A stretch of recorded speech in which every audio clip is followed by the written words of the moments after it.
Pagkapasok pa lang ng babae sa bahay, ay narinig na niya ang ungol ng ibang babae sa loob ng bahay. Pagbukas ng ilaw, nakita niya ang tanawin sa sahig.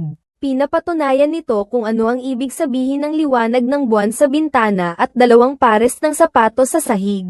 At ang isa sa mga sapatos na may takong, ay nakita na niya kanina lang. Nung kausap niya ang kanyang fiancé, nagduda siya noon. Pero sabi ng fiancé niya, reporter lang daw yun. Kaya hindi na niya masyadong pinansin. Pero sino ba naman ang mag-iisip na kinagabihan din ay mapapalitan na siya nito? Si Yajing ang pangalan ng babae. Pagka-graduate ay sabay silang nagtrabaho sa Pag-asa ang kanyang boyfriend. 10 taon na silang magkasintahan. Wala pang kahit isang beses na nag-away o nagkasagutan. Magpapakasal na nga sila. Pero mapilit ang nanay niya na ipagsasabi pa sa isang manghuhula. Kinuha ng albularyo ang hawak niyang kampanilya at kiniling. Agad niyang nalaman na ang nobyo ni si Yajing ay papatay sa asawa.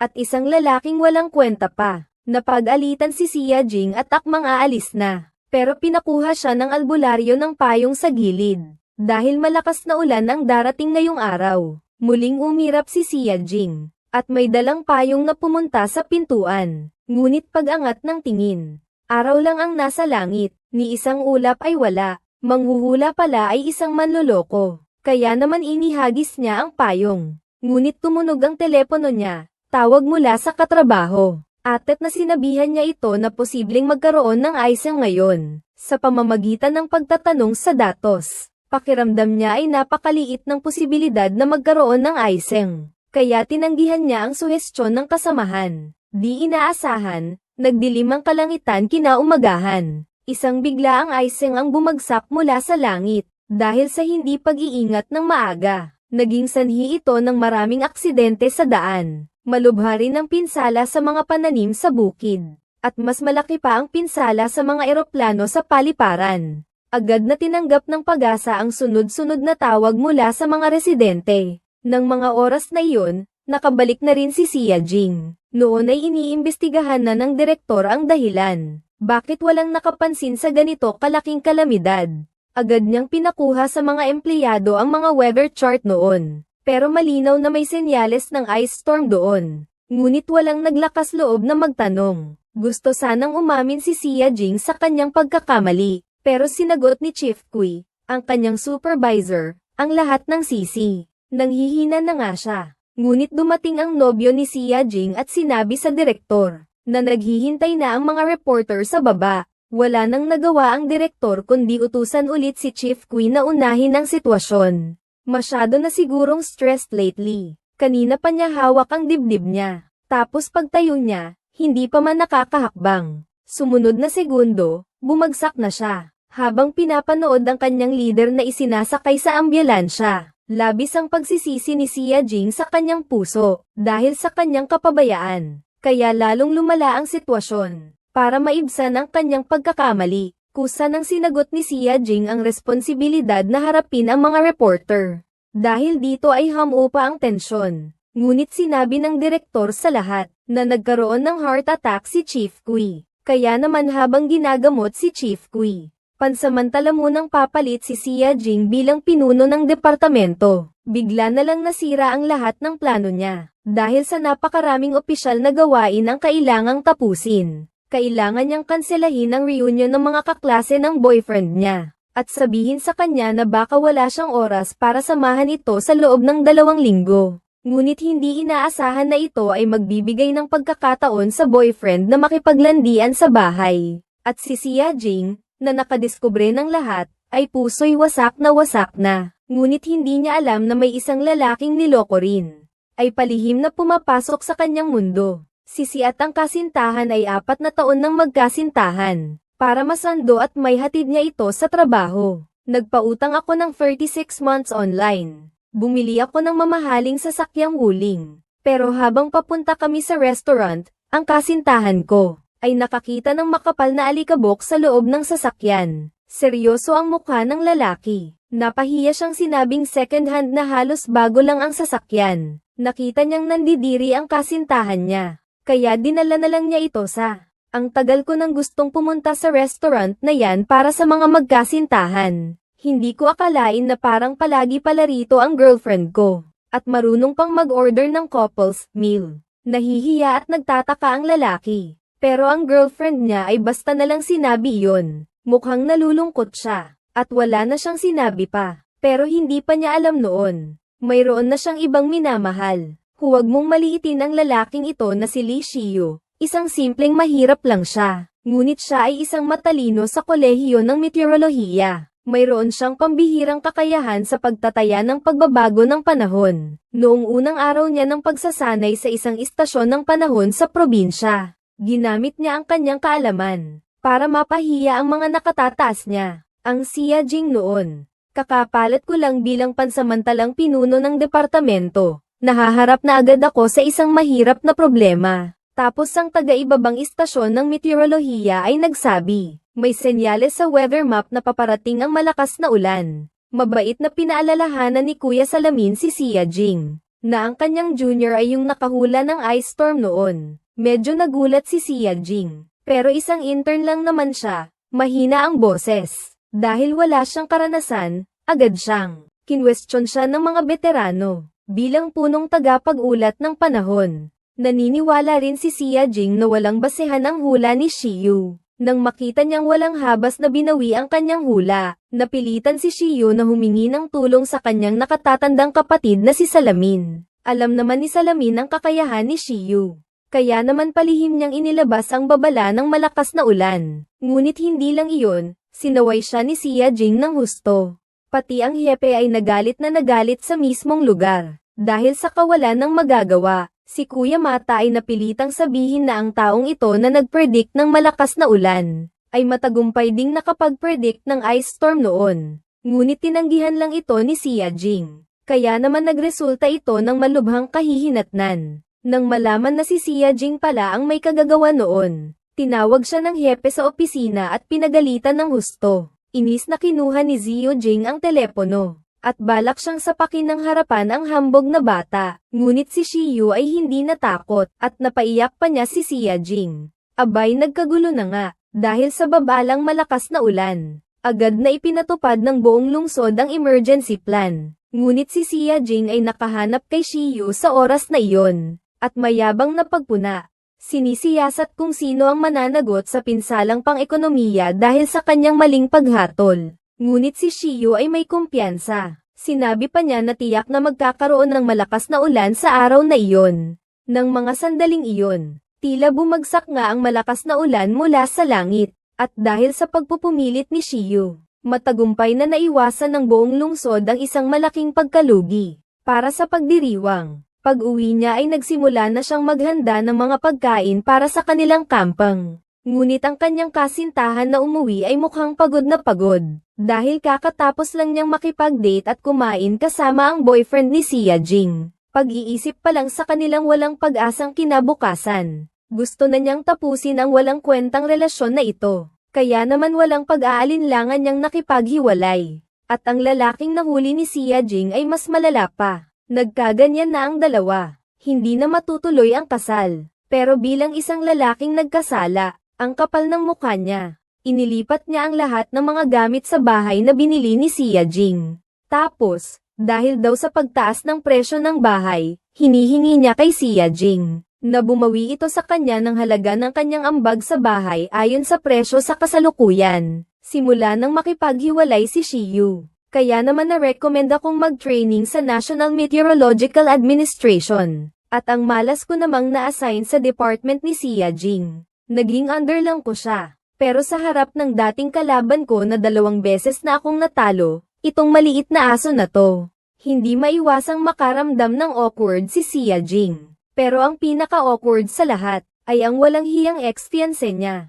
Dahil sa biglaang pagdating ng malamig na hangin noong Mayo, pinatawag ng hepe ang lalaking walang puso para mag-press conference. At ang babaeng walang puso ay isa sa mga reporter. Magkasalitan silang nagtatanong at sumasagot. Sinasadya nilang magpakita ng pagmamahalan sa harap ni Xia Jing. Sa wakas, natapos na rin. Pero nang akmang aalis na si Xia Jing, pinigilan siya ng kanyang ex. At may ganap pang ulitin. Ang kahilingan nitong hatian ang bahay na pag-iisipan. Mabuti pa sana kung hindi niya ito binabanggit. Pag binabanggit niya ito, naiinis si Xia Jing.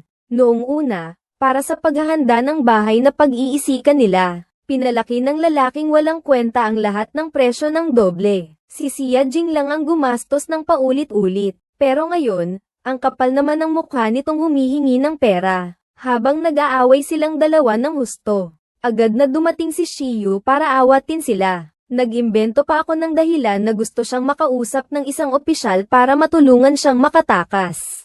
Ngunit ang lalaking walang kwenta ay tila pamilyar sa kanya. Nang makita ang pangyayari, agad na nag-alala ang babaeng walang kwenta. Pagkatapos ay tinawag niya si Shiyu sa parking lot, at sinabing hindi alam ng lalaking walang kwenta na sila ay dating magkasama, at hiniling kay Shiyu na itago ang sikreto, at ang eksena ay nakita ni Xia Jing. Ngayon pala, para silang magkapareho ng pinagdadaanan. Makalipas ang ilang araw, hindi lang hamupa ang malamig na hangin, lalo pang tumindi. Dapat nating mahanap agad ang dahilan. Gabi, nakasalubong ni Shiyu si Xia Jing na nag-o-overtime din. Sa tulong ng mga pahiwatig ni Shiyu, natuklasan din ni Xia Jing ang kakaiba.